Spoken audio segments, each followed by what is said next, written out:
For the first time ever on the African continent, the chief executive officers of foreign mining giants were arrested, all on the same day at the exact same time. And behind this historic move was one man, Ibrahim Traoré, the bold leader of Burkina Faso. So how did the powerful bosses of the world's biggest mining firms get handcuffed in a country they once plundered without fear? How did an exploitation system running for over 50 years collapse overnight? Subscribe to our channel now for untold stories from the heart of Africa. It all began at 6 o'clock in the morning on March 15th in the capital city of Ouagadougou, Burkina Faso. 7 mining company CEOs, each staying in luxury hotels, were detained simultaneously as special forces knocked on their doors. Among those arrested were Victor Petrov, chief executive officer of Goldmax Corporation, one of the largest gold companies on earth. Also taken were Jean-Claude Dubois, head of Canadian Western Gold Mining, and Michael Thompson, an executive with Australian Pacific Resources. But this wasn't luck. It wasn't spontaneous. Traoré had been planning quietly, thoroughly, for months. He started by examining the financial records of every mining company operating inside Burkina Faso. Then he brought in a team of international law experts and began building detailed criminal files against them. The picture that emerged was horrifying. Over the span of 50 years, the total value of gold extracted from the country had reached $500 billion, but only $10 billion had ever entered Burkina Faso's treasury. For 6 months, Traoré's team worked in absolute secrecy. They placed informants at nearly every mining site. They used drones to take aerial photos. They analyzed satellite images with precision and verified actual production quantities. What they found was terrifying. Companies were reporting just 1/10, yes, only 1/10, of what they truly extracted. Traoré described it like this: "Gold taken from our lands through the hard labor of our people is filling European vaults while my people are dying from hunger. This system ends today." His warning was direct: either you return what you stole, or you'll rot in prison for life. The arrests were intense. Victor Petrov tried to activate his private security, but Burkina Faso's special forces had already taken full control of the hotel. He was arrested in his pajamas and sent straight to a maximum security prison. Western Gold Mining's Dubois was preparing to flee. His private jet was waiting at the airport, but Traoré had already shut the airspace. All borders were sealed. Dubois was intercepted on the way and immediately detained. Michael Thompson of Australian Pacific Resources was found inside a hotel meeting room, actively trying to transfer company assets out of the country right then. His open laptop screen became evidence for the court. Traoré had left nothing to chance. First, he had all mining companies submit their past 10 years of financial documents. Then, experts examined these records for months. The corruption that emerged was mind-boggling. Take Goldmax Corporation, for example. In the year 2019, the company extracted $500 million worth of gold from the Tapco mine but paid only $5 million in taxes to Burkina Faso. Because 90% of the gold they pulled out was undeclared. They were extracting 10 tons of gold per day but officially recording just 1 ton. 9 tons vanished into the shadows. Western Gold Mining had its own tactic. The company produced fake invoices. They'd show kilograms of gold worth $60,000 on the market as being sold for just $10,000. The rest? It disappeared straight into offshore accounts. But Pacific Resources had an even more bizarre trick. They used miners' salaries as part of their tax evasion scheme. On paper, workers were getting paid 10 times more than they actually received. The company then claimed those inflated wages for tax deductions and pocketed the difference. Traoré wasn't fooled. He reviewed every document one by one. He filed them, stamped them, saved them as evidence. But the real bombshell wasn't in the balance sheets. It was in secret deals made behind closed doors between mining companies and former government officials.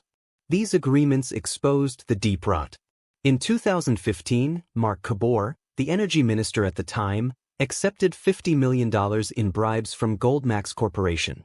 In return, the company's tax rate was dropped from 30% to just 3%. This shady deal alone was costing the country $2 billion every year. Western Gold Mining went further. In 2017, they handed $100 million in bribes to François Kabore, the brother of then-President Roch Kabore. And what did they get in return? 3 new gold mining licenses granted on lands belonging to local villages. As a result, 50,000 people were forcibly displaced from their homes and farms. Let us pause here. If you lived on that land, what would justice mean to you? Comment if you stand with Traore. Traore had seen enough. He gathered all the documents and filed a case at the International Criminal Court. He proved these companies had committed crimes against humanity, forced displacement, child labor, environmental destruction. The court accepted the charges. Then Traore made his boldest move. He froze the bank accounts of all mining companies. He seized their local assets and placed every gold reserve under state control.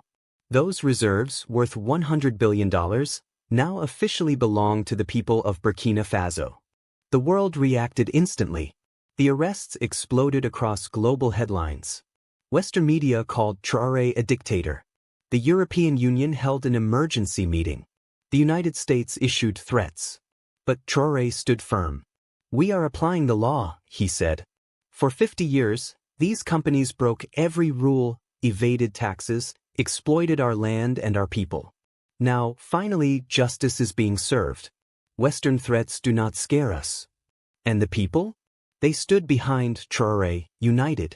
Hundreds of thousands filled the streets of the capital, Ouagadougou. They held banners high, "Our gold is ours." Villagers living in mining regions were filled with hope for the very first time. 65-year-old mine worker Amadou Saw stood before the cameras and spoke through tears. "I have worked in these mines for more than 40 years, he said, his voice cracking. "Europe became rich from the gold we pulled out of the ground, but my own children, they still cannot even attend school. Finally, there is justice for people like us." Meanwhile, the arrested CEOs were enduring harsh conditions inside Burkina Faso's sweltering prisons, a far cry from their former lives of private jets and luxury suites. Victor Petrov, head of Goldmax, started a hunger strike on the very first day. But Traore was unfazed. "Our mine workers go hungry every single day," he said calmly yet firmly. "Maybe it's time you learn what that really feels like." Jean-Claude Dubois, the CEO of Western Gold, tried a different route. Through his lawyers, he offered $1 billion in bail. Traore, however, rejected the offer with a laugh. "What is $1 billion?" he said. "Compared to the $500 billion you already stole from us? Besides, let's be honest, this so-called money is ours to begin with." Michael Thompson attempted deception. He claimed he was having a heart attack, collapsing in the prison hallway. But doctors sent personally by Traore found no trace of any cardiac condition. The fake illness backfired. It became evidence of obstruction used against Thompson in court. Others arrested included Robert McKenzie from Continental Gold, James Harrison from African Minerals, Peter Williams from Global Mining Co-op, and David Anderson from Summit Resources. Each one's story was worse than the last. McKenzie was charged with forcibly displacing entire villages. Harrison stood accused of employing children as young as 10 years old in hazardous work. Williams faced charges of environmental destruction on a massive scale. And Anderson? He was linked to providing material support to armed militant groups. Then came the trials. The world watched as the eyes of justice turned toward Burkina Faso. Traore had established a special court for these unprecedented cases. Its composition drew immediate international attention: 3 African judges, 2 from Asia, and 2 from Latin America. The message was clear: no Western influence, no bias, only justice. At the very first hearing, the lead prosecutor stood before the courtroom and read the charges out loud, one by one. Separate legal files had been prepared for each defendant. Goldmax Corporation's Victor Petrov faced 234 separate charges: tax evasion, bribery, environmental destruction, forced displacement of civilians, and more. Western Gold Mining's Jean-Claude Dubois faced 189 charges, the most horrifying of all being the use of child labor. It was proven beyond any doubt that children as young as 12 were working underground in the company's mines, 16 hours a day, no sunlight, no air, and most of them never survived past the age of 15 due to fatal lung diseases. The most serious charge against Pacific Resources' Michael Thompson was even more chilling. Executive Thompson was polluting water sources with cyanide. The cyanide used by the company had poisoned 3 rivers. Cancer cases had increased tenfold in 17 villages. More than 2,000 people had lost their lives. The testimonies of victims, heard in court under oath, broke hearts. They weren't just numbers, they were sons and daughters, mothers and fathers. Stories that had been buried were now being spoken aloud. Musa Wahugo, who began working in the mine when he was only 8 years old and now at 23 was battling chronic lung disease, spoke while holding back tears. "They stole my childhood," he said, his voice shaking. "They stole my health. They took everything, my life, my strength, my future." Then came the voice of 70-year-old Mariam Cow. Her village had been forcibly evacuated. She stood with a scarf over her head, hands trembling. "Our ancestors' graves were on those lands," she said softly. "Our family home was there. They didn't just remove us, they destroyed every single thing for gold. And what did we receive?" She paused. $100, her voice cracked. $100 when the gold from our land is worth billions of dollars. Traore remained calm but visibly resolute throughout the trial. He came to the courthouse every single day. He didn't sit in a hidden office. He stood with his people. He listened to every word. He looked the accused in the eyes. Speaking to journalists one morning outside the courtroom, he said, "This is not just Burkina Faso's case. This is all of Africa's case. If we can succeed, if we stay strong, then other countries will be encouraged." And he was right. Traoré's defiant stance created a ripple, a domino effect across the continent. In Mali, Amadou launched formal investigations into foreign mining giants. In Guinea, Madi Dia began similar steps. In Niger, Abdul Rahman Tiani cancelled multiple mining agreements one after another. The old contracts were falling. Western mining corporations began to panic. Shares plunged. Goldmax Corporation lost over 70% of its market value. Western gold mining teetered on the edge of collapse. Pacific Resources was forced to shut down all its operations across Africa. Panic spread to European capitals. Crisis meetings were held in closed rooms. And then came the threats. French President Macron publicly warned Traoré, "You will pay the price for what you have done. You cannot touch our investors." But Traoré's response was direct, unapologetic. "Say colonizers," he said, "not investors. We welcome real investors, but we do not want thieves disguised in suits." U.S. President Biden followed with more threats. He promised sanctions. He said Washington would cut financial aid to Burkina Faso. Traoré laughed. His reply was firm and cutting. "Which aid?" he said. "The $100 million you give per year? We will earn $10 billion every year just from our own gold mines. Keep your aid. Give it to your puppet states."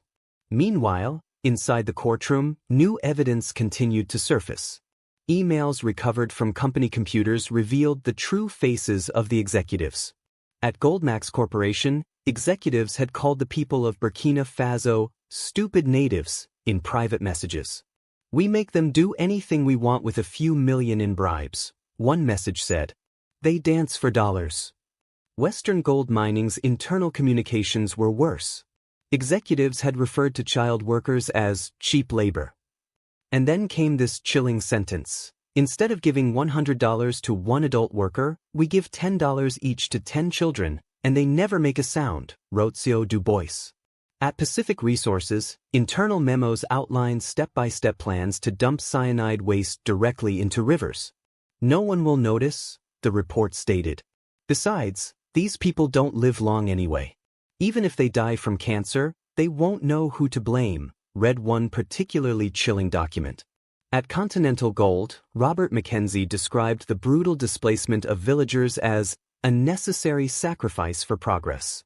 At African Minerals, James Harrison rationalized the deaths of workers inside the mines by calling it an acceptable loss. And at Global Mining Co-op, Peter Williams dismissed an entire environmental collapse with the words, Nature will renew itself eventually. Traore trembled as he read those files, his hands shaking. But he did not explode. He closed the folder, looked forward, and spoke calmly. You see what they really think of us? To them, we are disposable. But the game is over now. Justice will be served. In the 6th month of the trial, the verdict was finally announced. The courtroom was silent, but the air crackled with something greater than tension. All CEOs were found guilty. Viktor Petrov of Goldmax was sentenced to 50 years in prison, along with a $10 billion fine. Jean-Claude Dubois from Western Gold received 45 years in prison and an $8 billion fine. Michael Thompson of Pacific Resources was sentenced to life imprisonment for environmental destruction that led to mass poisoning and death. Robert Mackenzie of Continental Gold was given 40 years for forced displacement of civilians. James Harrison, for employing children in deadly labor conditions, was sentenced to 55 years behind bars. Peter Williams received 60 years for large-scale environmental destruction and causing mass casualties. David Anderson, for financing armed groups, was sentenced to life without parole. There was one more striking detail in the court's decision. All personal assets of the CEOs were confiscated: luxury yachts, seaside villas, private jets, rare art collections. Everything was seized by the state. And then, something no one expected, the court ruled that proceeds from the sale of these assets would be distributed directly to the families of victims. Following the ruling, Traore made a historic speech from the courthouse steps. Today, he said, voice steady, we did not just try 7 men. We put a 500-year colonial system on trial. And today we won. This is the beginning of a new era for Africa. From now on, our people, the rightful owners of our land and our wealth, will finally prosper. But Traore didn't stop there. He moved quickly. All remaining assets of the mining companies were seized. Then came the birth of the Burkina Faso National Mining Company, a state-owned enterprise to control and manage every mine for the people. 70% of revenue was earmarked for education, healthcare, and infrastructure. And the impact? It was immediate. Hospitals and schools were being built in once neglected mining zones. Workers' salaries increased tenfold. Child labor was outlawed fully and forever. Modern safety measures were installed in all operations. The streets echoed with songs. Children chanted his name. Old men raised fists. Women wept and danced. Traore brought back our gold, they sang. Traore is the people's man. Festivals lit up the villages. For the first time in generations, people dared to look forward, not with fear, but with real hope. Western media tried to smear him. They called him a dictator, a populist, a threat. But the reality on the ground spoke louder than headlines. Burkina Faso's economy was booming. Unemployment was dropping. The poverty rate was falling fast. And in schools and clinics across the country, a quiet revolution was underway. The numbers were impressive. In the first year after the nationalization of mining revenues, Burkina Faso's national income rose by 300%. 500 new schools were constructed. 200 hospitals were opened. Over 5,000 kilometers of paved roads were built from scratch. Electricity reached more than 2,000 villages that had previously lived in darkness. And access to clean, drinkable water was provided to over 3 million people who had lived without it for generations. The lives of mine workers, once forgotten, changed dramatically. The minimum wage jumped from $50 to $500 per month. Every single worker was now covered by national health insurance. Workplace safety standards were enforced, meeting levels equal to those in Europe. And the most powerful result? The number of fatal accidents in the mines dropped to 0. The revolution in education was even more transformative. Technical universities were opened in every single mining region. For the first time, young people could stay in their communities and train to become engineers, geologists, or chemists without needing to leave their country. 10,000 students were studying at these universities, supported entirely by full scholarships. And this change didn't stop at the borders. Other African nations began to follow. In Mali, 5 mining CEOs were arrested. In Guinea, bauxite extraction companies were nationalized. And in Niger, uranium mines were brought under full state control. A new wind was blowing across the continent. Africa had awakened. Traore spoke at a public gathering in the capital with thousands watching. "We are not enemies to anyone," he said. "Our door is wide open to every nation that wants to do honest, fair trade." Then he paused, looked out at the crowd, and added with quiet power, "But the era of exploitation is over. Africa's resources belong to African people." It really is that simple. While the people thrived, the arrested CEOs remained in prison cells, forgotten by the world they once ruled. Their empires crumbled. Their companies went bankrupt one by one. Goldmax Corporation collapsed entirely. Western gold mining was bought out by a small, unknown company. Pacific Resources was dismantled piece by piece and sold to cover its debts. Traoré's move became more than news. It became history. For the very first time, an African leader had stood firm, so unshaken, so relentless, against Western exploitation. And from that day on, nothing would ever be the same. The people of Burkina Faso were no longer watching from the sidelines. They were living the change. Their gold no longer disappeared overseas. It built schools in their villages, hospitals in their towns, roads through their mountains. Children were no longer breathing dust inside mine shafts. They were reading books, playing football, learning to dream. Workers no longer labored for scraps. They earned enough to build homes, feed their families, and live with dignity. Traoré's resistance didn't stop at borders. It traveled across oceans, into the hearts of people in Latin America, in Asia, in every corner where injustice had taken root. Movements rose. Flags were raised. Mouths once silenced began to speak. And slowly, Traoré's belief was proven true: justice always finds its place. Sometimes late, sometimes loud, but it comes. The old system, built on stolen wealth and quiet violence, could not hold. Africa stood up. And this time, no one would take its resources again. Because the people were no longer asleep. Because leaders like Traoré existed. Because everything had changed. But this story does not end here. Traoré's struggle continues. He wakes up each day and takes one more step toward a freer continent. One more step for dignity. One more step for sovereignty. And one day, all of Africa will be free. Its resources will no longer be signatures on foreign contracts. They will be the birthright of its children. That day is not far away. Because Traoré showed the way, and now the people are walking it. Has this story touched you in any way? If it has, we'd love to hear how you feel. Share your thoughts in the comments below. If you believe in justice, dignity, and a rising Africa, consider liking this video, sharing it with others, and subscribing to our channel to stay with us on this journey. We'll see you in the next story, where truth continues to rise. And may God bless and protect Africa, a land of resilience, hope, and unstoppable strength.